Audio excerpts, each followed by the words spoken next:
Hello students, today we will talk integration by parts. Integration by parts, right. Integration by parts तब हम use करते हैं जब दो फंक्शंस मल्टीप्लाई में होते हैं और उनका हम इंटीग्रेशन फाइंड आउट करना होता है। अब यहाँ पर जो दोनों फंक्शंस होते हैं वो डिफरेंशिएबल फंक्शंस होते हैं, मतलब x के टर्म्स में होते हैं। Let u and v are two differentiable functions, right, of a single variable x, then integration of u into b equal to होता है u integration of b minus integration of curly bracket of d over dx of first function, that is u integration of v dx curly bracket close into dx, मतलब first function integration of second function minus integration differentiation of first function integration of second function, फिर whole integration, right? Or we can say if there are two functions are in multiply, that is function first and function second, that first into second into dx, तो I तो होगा first function integration of second function minus integration differentiation of first function integration of second function, फिर whole integration। अब in the product of two functions are of different types, if in the product of two functions are of different types, then take that function as first function, that is u, which comes first in words I, let, where, मतलब दो function में कौन सा function first function लेना है हमें, तो इसको हमें आई लेट वर्ड के अकॉर्डिंग देखना है। आइलेट वर्ड के अकॉर्डिंग जो फंक्शन फर्स्ट आता है वो फर्स्ट फंक्शन हो जाएगा और जो बाद में आता है वो सेकंड फंक्शन हो गया। जैसे आइलेट की फुल फॉर्म में I stands for inverse trigonometric function sine inverse cos inverse x. L equal to होता है logarithmic function, that is log x, right. A equal to होता है algebraic function, that is x x square. T stands for trigonometric function जैसे sine x cos x. E stands for exponential function, that is e to the power x, right. Remark, कुछ notes हैं जो हमें देखने हैं। First point है if there is only one function in the integrand, अगर integrand में सिर्फ फर्स्ट फंक्शन दिया हुआ है जैसे log x sine inverse X cos inverse X take inverse X etc दिया हुआ है, then we take the second function as unity, तो हम वन को सेकंड फंक्शन एज्यूम कर लेते हैं और वहां पर हम इंटीग्रेशन बाय पार्ट्स यूज करेंगे, राइट। तो यहाँ पर दिया हुआ है integration of sign inverse x. अब साइन इनवर्स एक्स है तो यहाँ पर कोई भी सेकंड फंक्शन नहीं है। इस फंक्शंस के लिए हम क्या करेंगे, वन को सेकंड फंक्शन एज्यूम कर लेंगे और साइन इनवर्स एक्स को सेकंड फंक्शन एज्यूम करेंगे। तो यहाँ पर साइन इनवर्स क्या है, फर्स्ट फंक्शन, और वन क्या हो गया, सेकंड फंक्शन हो गया। अब हम कुछ एग्जांपल्स देख रूल्स और देखते हैं, right. Integration by parts, integration by parts is not applicable to product of the function in all cases, सारे केसेस में इंटीग्रेशन बाय पार्ट्स हम यूज नहीं कर सकते, right. The method does not work for integration of square root of X sine X D X. इस type के functions के लिए ये मेथड वर्क नहीं करता है, राइट। मतलब इस टाइप का अगर कोई भी फंक्शन आ जाए तो हम वहां पर इंटीग्रेशन बाय पार्ट्स यूज नहीं कर सकते, right. The reason is that there does not exist any function whose derivative is square root of x sin x, square root of x sin x, right। Suppose I equal to x cos x into dx दिया हुआ है तो x sin x plus k minus integration of sin x plus k dx, तो ये हो जाएगा x sin x plus k minus integration of sin x minus k dx, तो ये हो जाएगा x sine X plus K minus cos X minus K X plus C. तो integrate करेंगे तो हमें मिलेगा X sine X minus cos X plus C. This shows that adding a constant to integral of the second function is unnecessary, so far as the find result in concert while applying the method of integration by part, right? Next point है हमारा fourth. Normally, if any function is a power of x, a polynomial in x, then we take it as the first function. We take it as first function, right? Example देखते हैं. पहला method है हमारा, जब दो functions multiply में दिए हुए u इंटू वी, तो firstly choose the first function and the second function with the help of ILATE, that is take that function as the first function which comes first in ILATE and other function take the second function, right? ILATE word के according जो function पहले आ रहा है उसको हम first function assume करना है, और जो फंक्शन रिमेन रहता है उसको हमें सेकंड फंक्शन एज्यूम करना है. Step second, now integrate by using integration by parts, that is u into v dx equal to u integration of v dx minus d over dx of u integration of v dx into dx, or first into second equal to first integration of second whole integration, right? Step third, from step second we get one of the three possible cases. यहाँ से three cases मिलते हैं हमें. पहला है, if the second integral is in the simple form then integrate by using appropriate method. If the second integral is the product of the two functions then again using step first and second, right? Third, if the second integration is same as the given integration then put I in place of second integration. Finally, simplify it and get the required result. तो हमें यहाँ पर तीन steps हैं, step first, step second and step third.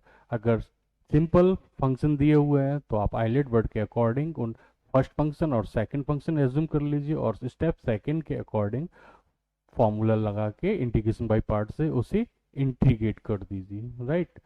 अगर नीचे के तीन केसेस क्रिएट होते हैं तो हमें अलग प्रोसेस करना पड़ेगा स्टेप थर्ड में. If the second integral is in simple form then integrate by using appropriate method, ठीक है ना? अगर सिंपली दिया हुआ है, if the second integral is the product of the two function, अगर सेकंड इंटीग्रल दो फंक्शंस का प्रोडक्ट दिया हुआ है तो हमें स्टेप फर्स्ट और स्टेप सेकंड दोबारा यूज करने पड़ेंगे, right? Third, if the second integral is same as the given integral, जैसे इंटीग्रल दिया हुआ है और उसी तरह सेकंड इंटीग्रल निकल के आता है, तो put I in place of the second integral and solve the result for the value of I, right? Example first case देखते हैं हम, जिसे हम सॉल्व करेंगे. यहाँ पर दिया हुआ है integration of x cos x दिया हुआ है. अब x cos x दिया हुआ है तो हमें आइलेट वर्ड के अकॉर्डिंग देखना है कि हम किसे फर्स्ट फंक्शन एज्यूम कर रहे हैं और किसे सेकंड फंक्शन एज्यूम करें. तो I stands for inverse, L stands for logarithmic, A stands for algebraic, T stands for trigonometric and E stands for exponential. तो आइलेट वर्ड के अकॉर्डिंग x पहले आ रहा है तो ये फर्स्ट फंक्शन हो जाएगा और cos x सेकंड फंक्शन हो जाएगा. अब हम इंटीग्रेशन बाई पार्ट यूज करेंगे, राइट?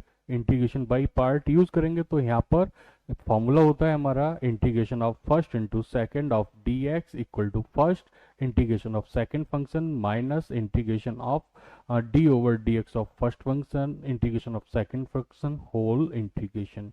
तो यहाँ पर हो जाएगा integration of X cos X D X equal to X integration of cos x dx minus integration of first integration and d over dx of first function, फिर integration of second function, then after whole integration, right?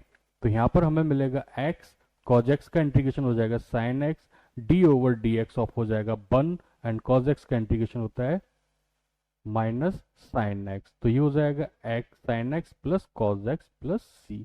That's our desired integration, right? Next हम देखते हैं find integration of e to the power x cos x, e to the power x cos x. तो हम ILATE word के according inverse, फिर logarithmic, then after algebraic, then after trigonometric, and then after exponential function, right?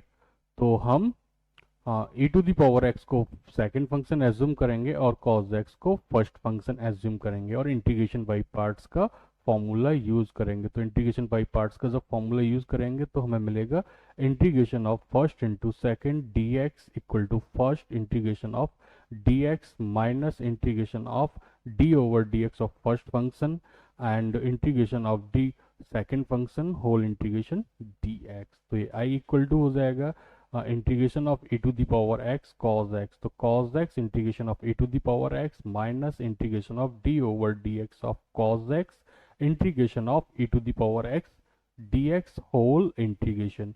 तो यहाँ पर हो जाएगा cos x e to the power x का इंटीग्रेशन क्या होता है, e to the power x होता है, और cos x का डिफरेंशिएशन क्या होता है, माइनस साइन x होता है, e to the power x का डिफरेंशिएशन क्या होता है, e to the power x होता है। तो सॉल्व करेंगे तो हमें मिलेगा cos x into E to the power x plus integration of sine x into E to the power x into D X. अब यहाँ पर फिर दो फंक्शंस मल्टीप्लाई में है तो हमें फिर दोबारा यहाँ पर इंटीग्रेशन बाई पार्ट्स यूज करना पड़ेगा। तो हम साइन x को फर्स्ट फंक्शन और E to the power x को सेकेंड फंक्शन एज्यूम करते हैं।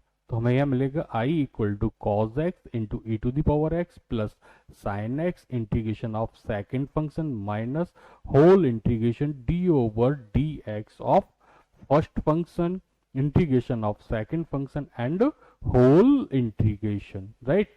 तो ये मिल रहा है हमें cos X into E to the power X plus sine X into E to the power X minus integration of cos X into E to the power X D X, right. अब ये हमारा initial function i की तरह given है तो यहाँ पर हो जाएगा i equal to cos X into E to the power X plus sine X into E to the power X. इसको हम i एज्यूम कर लेंगे। अब i को RLHS में ट्रांसफर करेंगे तो हमें मिलेगा 2i equal to cos X into E to the power X plus sine X into E to the power X plus c। Solve करने पर हमें i इक्वल टू मिलेगा 1/2 cos x into E to the power x plus 1/2 sin x into E to the power x plus cy2। तो i equal to हो गया हमारा 1/2 cos x into E to the power x plus 1/2 sin x E to the power x plus c, right. Now example first देखते हैं। यहाँ पर दिया हुआ है evaluate integration of log modulus of 1 plus X square, log modulus of 1 plus X square. अब सिर्फ log ही दिया हुआ है तो हम क्या करेंगे, यहाँ पर 1 का मल्टीप्लाई कर लेंगे और 1 को हम सेकेंड फंक्शन एज्यूम करेंगे। तो हमें मिलेगा i equal to integration of log integration of 1 plus X square into 1 into D X. अब यहाँ पर इंटीग्रेशन बाय पार्ट्स यूज करेंगे तो 1 into second function equal to क्या होता है, first function integration of second function minus integration of D over D X of first function integration of second function whole integration of D X. तो हमें मिल रहा है i equal to log modulus of 1 plus X square integration of D X minus integration फिर differentiation of log 1 plus x square integration of dx and whole integration.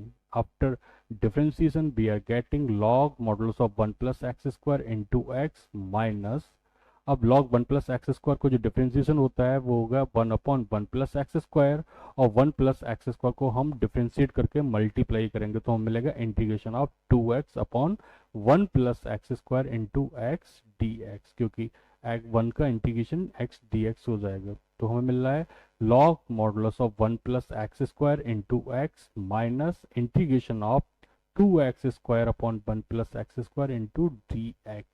अब हम यहाँ पर रीअरेंजमेंट करेंगे तो यहाँ पर न्यूमरेटर में 1 को ऐड करेंगे और 1 को सब्ट्रैक्ट करेंगे और सेम बेस पर अलग अलग सेपरेट कर देंगे। तो यहाँ पर हमें मिलेगा log modulus of 1 plus X square into x minus 2 integration of 1 plus X square वो 1 plus X square into D X minus integration of 1/1 plus X square into D x into D X, right. तो यहाँ पर हमें मिलेगा log modulus of 1 plus X square minus 2 integration of D X minus integration of 1 upon 1 plus X square into D X, right.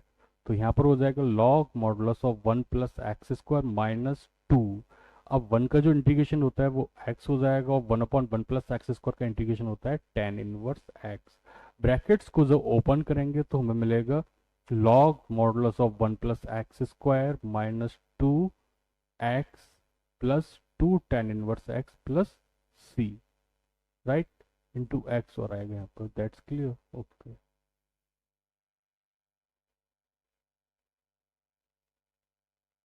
Exercise 7.6 देखते हैं।